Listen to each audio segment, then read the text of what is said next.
Hello everyone, students. Today I have brought for you the questions of common errors asked in bank clerk preliminary examinations.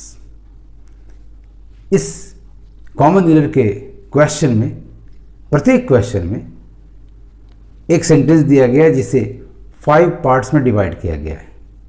In 5 parts में से part ई यानी last part आपका grammatically correct है. बचे हुए 4 parts में से कोई एक पार्ट करेक्ट है, बाकी 3 रॉन्ग है. You have to find out the correct part out of the 4 A B C and D. आइए शुरू करते हैं टॉपिक.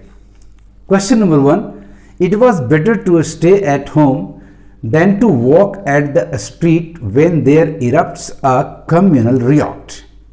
ये एक जनरल आइडिया दिया जा रहा है कि जब भी कम्युनल रियॉट भड़क उठे तो आपको घर पे रहना है, न कि स्ट्रीट पे चलना है, स्ट्रीट में चलना है. तो सबसे पहले पार्ट ए को देखें तो इट वाज बेटर. आपकी गलती यहाँ वाज में है, क्योंकि जब जनरल आइडिया है तो ये प्रेजेंट टेंस में होना चाहिए. वैसे भी पार्ट नंबर डी में आपका इरप्ट्स प्रेजेंट टेंस की क्रिया है. तो पार्ट ए आपका रॉन्ग है.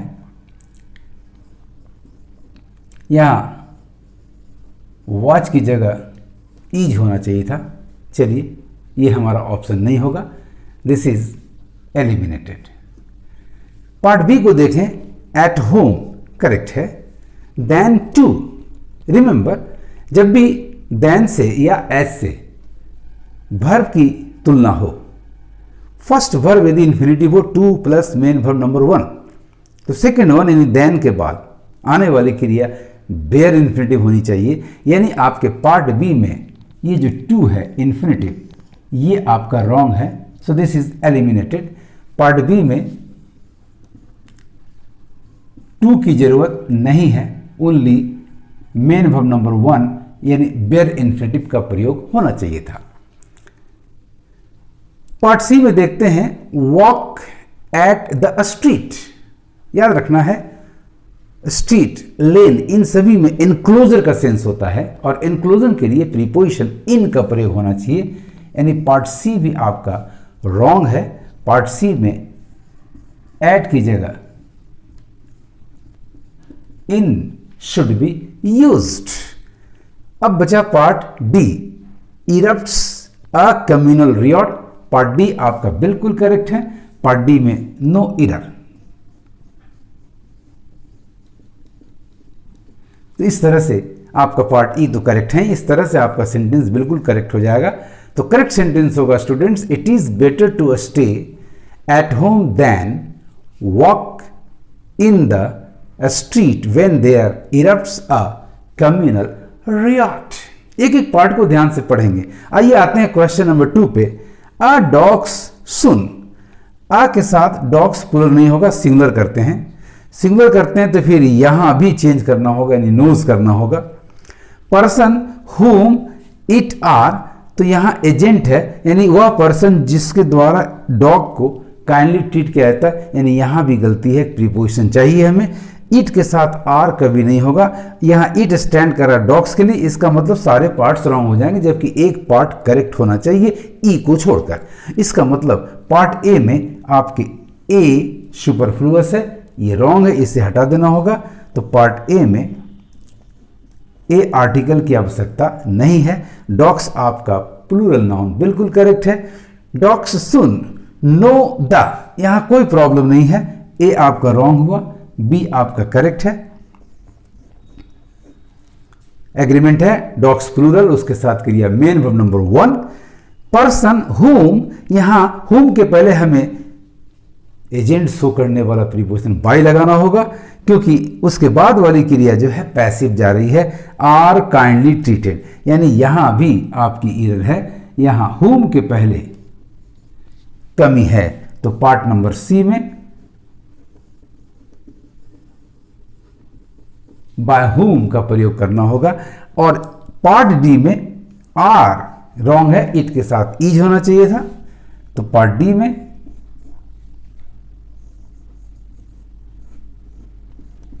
आर की जगह ईच का प्रयोग होना चाहिए। अब आपका सेंटेंस बिल्कुल करेक्ट हो जाता है। देखिए सेंटेंस को, dogs soon know the person, पहचान लेता है, by whom it is kindly treated. Dogs soon know the person by whom it is kindly treated. Now let us come to question number 3। This was only 2 soldiers. Part A में this was, जबकि यहां introductory होना चाहिए था, introduce कर रहा है soldiers को, तो आपके दिस के जगह पर देयर होना चाहिए था। एंड नंबर ऑफ सोल्जर्स 2 हैं, तो वॉच के जगह पर वर होना चाहिए था। कितनी आसानी से आप पकड़ सकते हैं। डमी प्रोनाउन का यूज पर आपको ध्यान देना होगा। यानी पार्ट ए आपका रॉन्ग है, इनकरेक्ट है। दिस की जगह देयर और वॉच की जगह वर होना चाहिए था। There were only 2 soldiers, but contrast है, इच कंट्रास्ट है। 2 सोल्जर्स बट में कहीं कोई एरर नहीं है, यानी पार्ट बी आपका बिल्कुल करेक्ट है। हमारा आंसर मिल गया। पार्ट सी में देखें, each and every soldiers. Remember the phrase each and every is not used. Each is used for a certain number, 2 or more than 2, but the number should be certain or the range should be small. Every is used for uncertain number or for a large group, जहां number या संख्या निश्चित नहीं संभव है। तो यहां part सी में आपका एरर है, तो ये इनकरेक्ट हुआ। पार्ट सी में ईच एंड एवरी को रिमूव करके केवल ईच का प्रयोग संभव होगा, सही होगा। और पार्ट डी में देखें तो was equal, there were only 2 soldiers, but each के साथ वॉच का एग्रीमेंट बिल्कुल सही है। इक्वल बराबर ऑफ मोशन टूवर्ड्स। जब भी कंपैरिजन करते हैं, इक्वल टू एक तरह से तुलना है, तो मोशन टूवर्ड्स यानी टू का प्रयोग करते हैं। कंपैरेटिव डिग्री हो तो देन का प्रयोग करते हैं। तो यहां पार्ट डी में भी एरर है, यानी ऑफ के जगह पर टू का प्रयोग होना चाहिए था। करेक्ट सेंटेंस आपका हुआ students, there were only 2 soldiers but each soldier was equal to 5 policeman. आइए आते हैं क्वेश्चन नंबर 4 पे। द मेजॉरिटी ऑफ, यहां कोई प्रॉब्लम नहीं है, तो आपका पार्ट ए करेक्ट है। The woman teacher. रिमेंबर जब भी मैन और वुमन, ये 2 वर्ड्स मैन और वुमन 6 पॉइंट करें, 6 बताएं उस व्यक्ति का, टीचर का, कंडक्टर का, डॉक्टर का, तो दोनों कंपाउंड नाउन के दोनों शब्द मैन वुमन प्लस उसके बाद आने वाला नाउन दोनों प्लूरल में होना चाहिए। यानी आपका पार्ट बी गलत है। और पार्ट सी में भी टीचर की जगह टीचर्स होना चाहिए, तो ये भी आपका रॉन्ग जा रहा है। यानी बी में वुमन की जगह विमेन होना चाहिए, और सी में भी एरर है, टीचर के स्थान पर टीचर्स होना चाहिए था। और पार्ट डी में देखें आप, the principal are persuading the woman teachers, the women teachers, woman teacher की जगह वीमेन टीचर्स आर परसुएडिंग किसे, द प्रिंसिपल टू। यहां इन्फिनिटिव है, किसी भी वर्ब से जब भी क्या करना, क्या व्हाट का जवाब हो तो हमेशा इन्फिनिटिव होना चाहिए। तो आपका पार्ट डी भी गलत है। पार्ट डी में कंसीडरिंग के स्थान पर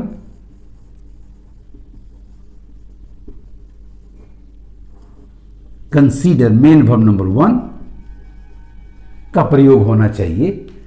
सो करेक्ट सेंटेंस होगा students, the majority of the women teachers are persuading the principal to consider their demands.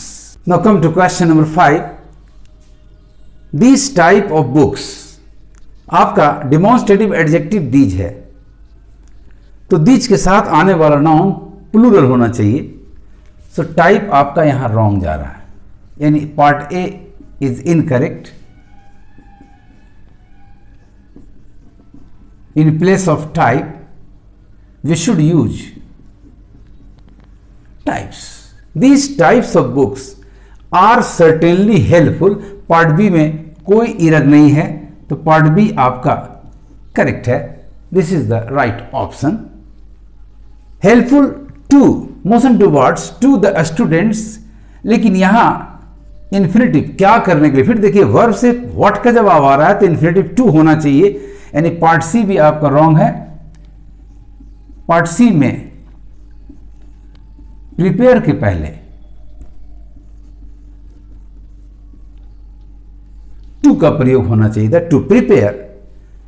Part D में विद, यहां ये इरर है क्योंकि पर्पस दिखा रहा है, भाई किस लिए पर्पस है, पर्पस के लिए प्रीपोजिशन फॉर आता है, तो पार्ट डी में आपका विद को रिमूव करके उसके स्थान पर प्रीपोजिशन फॉर यूज करना होगा. पार्ट ई करेक्ट है आपका.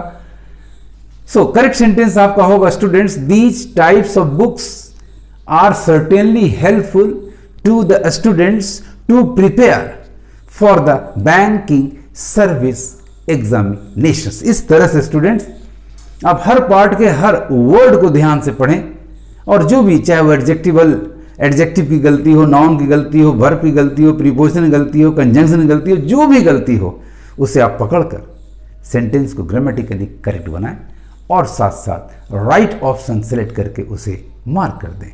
आज इतना ही. Best of luck. Thank you for watching.